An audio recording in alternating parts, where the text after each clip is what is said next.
Mungojnë rreth 25 vota për të arritur cenzusi për komunën e Gosivarit, njoftojnë nga KSZ.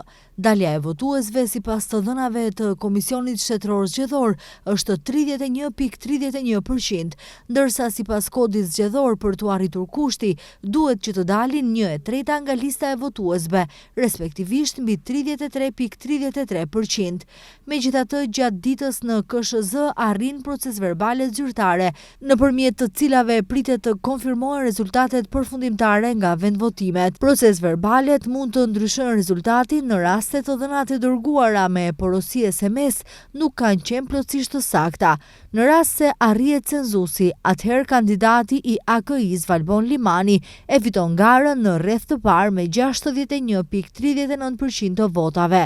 Cenzusi zyrtarisht nuk është arritur në Vrapçisht, Mavrov Rostush dhe Qendër Zhup, ku do të duhet prej fillimit të shpallen zgjedhjet dhe të përsëritet e gjithë procedura e zgjedhjeve. Në balotazh do të jetë edhe Kërçova, ku gara do të vazhdojë mes Aleksandar Jovanovskit të VMRO-DPMNE-s dhe Fatmir Deharit të AKI-s.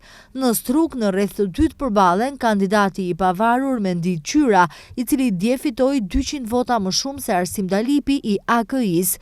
Ndërkohë në Dibër në balotazh do t'i masin forcat kandidati i Vlenit Fisnik Mela dhe kandidati i pavarur Ramadan Imeri. Gjatë ditës së djeshme, Mela doli në përsi rreth 700 vota ndaj Imerit. Balotazh do të ketë gjithashtu edhe në Bërvenic, ku kandidati i VMRO-DPMNE-s, Jovica Ilievski, do të përballet me Haqim Ramadanin e Vlenit.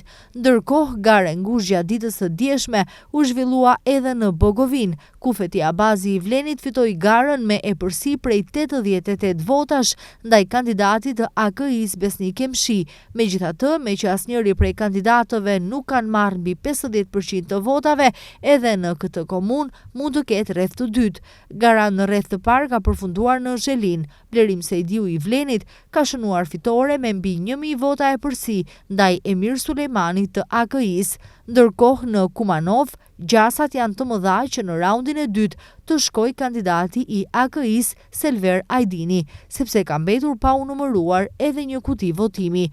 Këto të dhëna pritet të konfirmohen dhe ndryshohen nga Komisioni Shtetëror Zgjedhor, i cili ka paralajmëruar një preskonferencë gjatë orëve të mbrëmjes.